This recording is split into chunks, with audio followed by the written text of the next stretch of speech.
Lagi-lagi Seishiro Nagi pun kembali berhasil memperdaya Isagi sebelum akhirnya mencetak gol penyama kedudukan merobek gawang Gagamaru. Sontak dengan aksi spektakuler dari Seishiro Nagi dan set play luar biasa dari seorang Mikage Reo itu pun membuat alur permainan kembali berubah dengan skor saat ini imbang menjadi 2-2.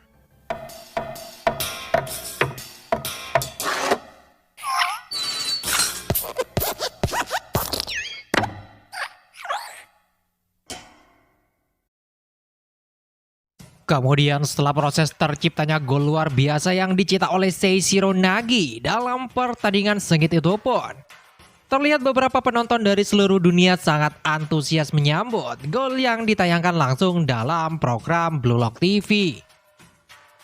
Mereka semua dibuat terkesima dan takjub akan skill magis seorang Nagi Seishiro mengecoh banyak pemain tim Bastard Munchen, khususnya Isagi serta Michael Kaiser.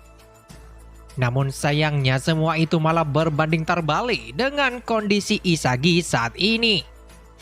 Nampak dengan jelas di raut wajahnya Isagi merasa begitu amat frustrasi, berteriak seakan tak terima dirinya telah gagal untuk menghentikan serangan terakhir yang dilancarkan oleh Ryo bersama Nagi. Isagi berkata bahwa dengan kemampuan metavisionnya itu pun, nyatanya dirinya masih belum mampu untuk mengalahkan permainan terbaik dari seorang Seishiro Nagi. Walaupun sejatinya baik Kaiser ataupun Isagi masih berhasil membaca pergerakan Nagi sampai ketika ia menerima umpan dari Mikage Reo. Namun sejurus kemudian ketika Nagi telah menguasai bola sepenuhnya, ternyata ia mampu menciptakan sebuah fenomena yang tak bisa diprediksikan sehingga membuat Isagi gagal menghentikan aksi Nagi di depan mulut gawang. Isagi pun mulai bertanya-tanya sebenarnya apa yang telah Nagi capai agar bisa mengembangkan permainan terakhirnya itu ke level lebih tinggi sama seperti para pemain kelas dunia. Sontak di sini untuk menjawab rasa penasarannya itu pun, Isagi tanpa ragu langsung menghampiri Nagi guna menanyakan tentang proses terciptanya permainan luar biasa dari sosok Nagi sebelumnya. Di sini Isagi mulai meminta Nagi agar menjelaskan lebih detail bagaimana cara ia bisa menggapai kondisi permainan terakhirnya tersebut yang Isagi nilai sangat di luar nalar. Selanjutnya menanggapi pertanyaan itu pun, Nagi mengatakan bahwa dalam permainan terakhirnya itu, ia hanya memfokuskan diri untuk mengalahkan Isagi dibantu oleh Mikage Reo. Di mana Nagi sendiri mengatakan jika saat itu dirinya mulai merasa menjadi sosok paling protagonis di dunia ketika mulai menetapkan sosok Isagi sebagai tujuannya. Sontak mendengar hal itu pun Isagi mulai sadar nyatanya pola serta perkembangan Nagi sangat mirip seperti dirinya. Dimana dengan menantang suatu hal sama seperti apa yang Isagi lakukan pada Kaiser, membuat umpan yang Ryo arahkan tepat pada area marking Isagi, justru sukses men-trigger kebangkitan Nagi untuk mengalahkan dirinya dalam pertandingan. Dan dari sini setelah menemukan jawaban atas rasa penasarannya itu, Isagi pun mulai bertekad untuk tak akan kalah lagi dengan permainan dari duo tim main Shine City. Dalam sisa waktu pertandingan berjalan, Isagi mengatakan bahwa tak akan ada lagi sebuah keajaiban untuk Nagi ataupun Ryo guna bisa mengembangkan kembali permainan mereka di lapangan. Di sini kemudian di tengah ketegangan tersebut, dari pinggir lapangan tiba-tiba saja Prince mulai melepas jaketnya, memutuskan untuk ikut berpartisipasi dalam pertandingan. Dengan kepribadiannya yang eksentrik berbeda daripada Master Striker lainnya, sembari membuka baju, Prince mulai mengatakan bahwa tujuannya masuk sebagai pemain tak lain adalah untuk pamer, menunjukkan kehebatannya pada para penggemar yang saat ini menonton Blue Lock TV. Bahkan berkat aksi tak senonohnya membuka baju, ia pun malah langsung diganjar sebuah kartu kuning oleh wasit virtual yang saat ini memimpin jalannya pertandingan. Namun terlepas dari sikap eksentriknya itu, terlihat Prince sendiri nyatanya merupakan sosok yang sangat loyal pada bawahannya, selalu memberikan arahan pada perkembangan mereka. Hal ini pun terlihat sesaat setelah masuk ke dalam lapangan. Chris pun tanpa pikir panjang langsung menghampiri Ryo dan Nagi guna memberikan apresiasi atas gol kedua yang berhasil tim mereka cetak. Sembari memberikan nasihat, Chris kembali mempertegas apa yang ingin sebenarnya Ryo capai saat ini. Dengan permainan Ryo yang hanya berperan sebagai penyokong bagi Nagi sebelumnya, seakan-akan ingin menggambarkan bahwa Ryo sendiri nyatanya sudah menyerah untuk menjadi striker terbaik di dunia. Chris pun mulai berkata apakah memang ini jalan baru yang akan ia tempuh guna menjadi sosok terbaik di dunia. Namun bukannya menyangkal perkataan Chris, Mika Ryo di sini justru mengiyakan bahwa dengan berperan sebagai penyokong Nagi bukanlah masalah bagi dirinya saat ini. Ryo menyebut bahwa Blue Lock sendiri nyatanya hanya merupakan sebuah batu loncatan baginya untuk menggapai seluruh impian bersama Nagi, yakni memenangkan Piala Dunia. Di mana perkataan Ryo sendiri pun seakan menggambarkan keegoisannya sendiri untuk memilih jalan yang tepat menggapai mimpinya bersama Seishiro Nagi. Selanjutnya beberapa saat kemudian, Noel Noah yang tak ingin membiarkan kesempatan bagi Chris bertindak semaunya, nampak juga langsung memutuskan untuk ikut berpartisipasi dalam pertandingan sengit itu.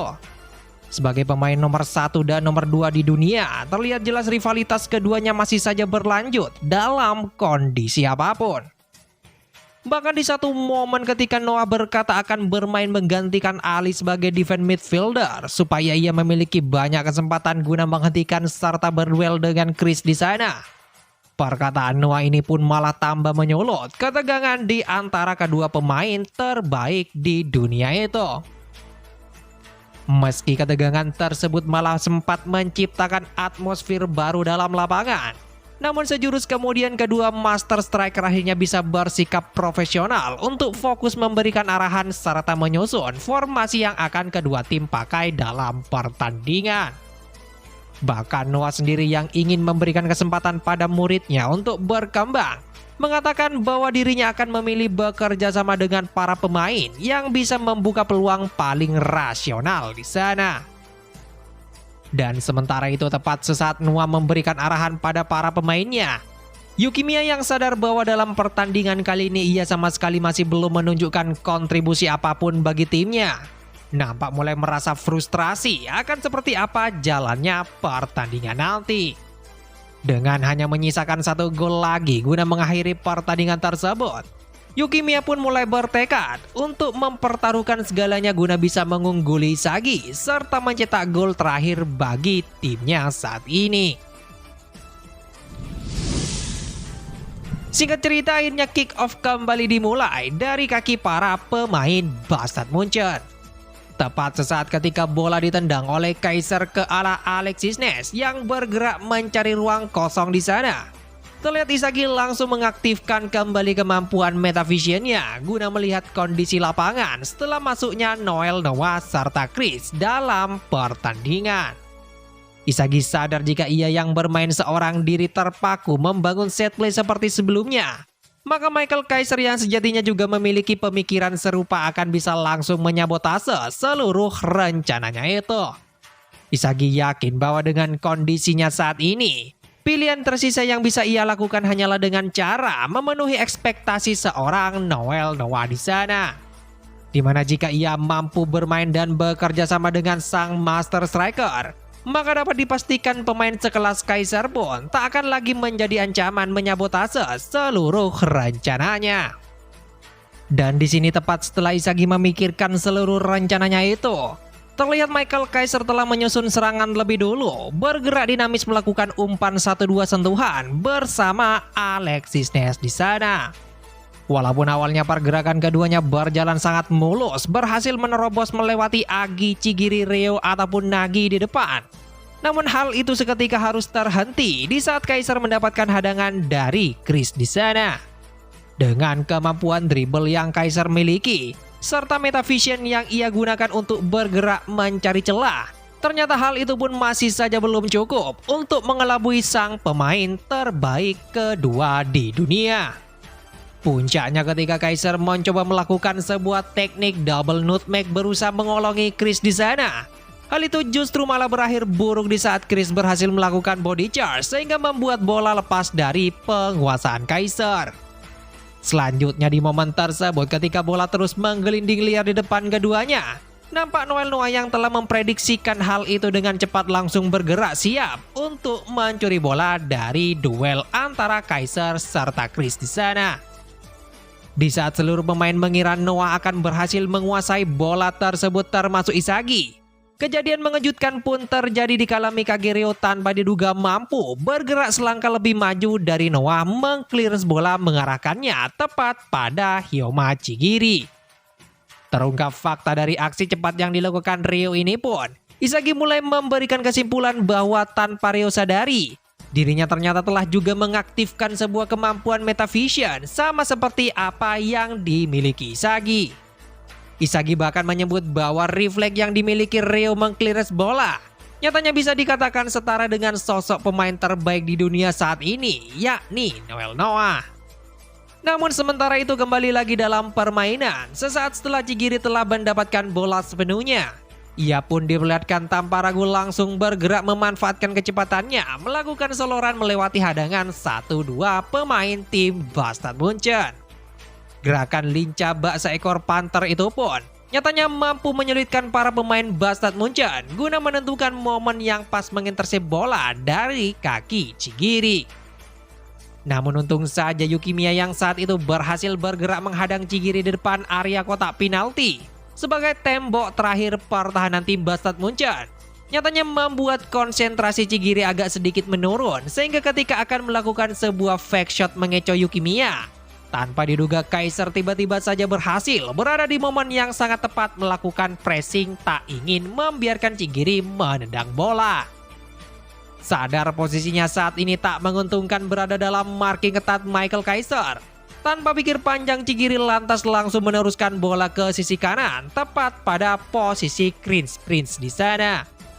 Walaupun ketika menerima bola Noel Noah telah siap menghadang dan menutup jalur umpan serta tembakan dari Prince, namun dengan sangat percaya diri Chris pun tanpa aba-aba langsung melakukan sebuah tendangan knuckle keras menukik ke gawang Gagamaru.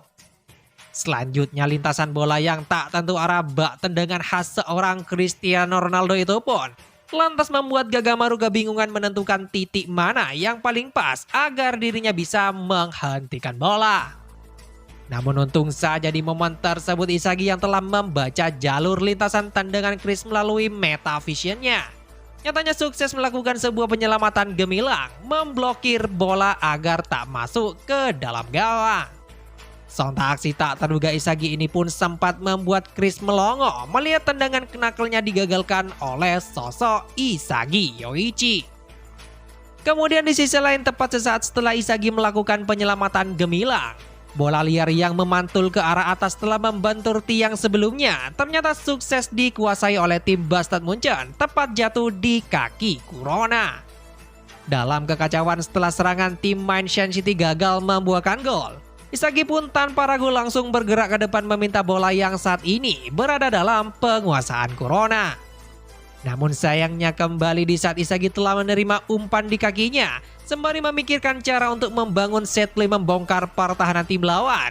Tanpa diduga Yukimiya malah tiba-tiba datang merebut bola secara paksa dari kaki Isagi. Yukimiya yang berpikir dirinya telah kehabisan waktu untuk membuktikan kelayakannya pada dunia sepak bola profesional, tanpa ragu langsung bergerak maju ke depan menerobos melakukan counter attack melewati beberapa pemain Bastard Munchen di sana. Dimulai dengan melakukan nutmeg bertubi-tubi melewati hadangan Hyoma Chigiri serta Mikage Ryo yang saat ini bekerja sama coba menghentikan Yukimiya. Tak sampai di situ saja, dengan keyakinan penuh serta perasaan tak ingin menyerah pada impiannya, Yukimiya sendiri terus bergerak maju melakukan seloran dari tengah lapangan, mengecoh sampai 6 pemain lawan sekaligus yang coba menghentikan dirinya. Puncaknya sampai di satu momen ketika Yukimiya telah berada tepat di area kotak penalti Mineshan City. Tanpa ragu ia pun langsung mengarahkan sebuah tembakan gyro andalannya ke pojok kiri atas gawang tim lawan. Di saat Yukimiya sendiri telah yakin tendangannya akan berhasil membuahkan gol setelah kiper lawan terkecoh mengantisipasi bola, Namun justru seketika harapannya malah pupus melihat Chris Prince berlari memblokir bola tepat sebelum melewati garis gawang. Sontak setelah peluang terbaiknya itu untuk membuktikan kapasitasnya gagal membuahkan gol di kaki pemain kedua terbaik dunia.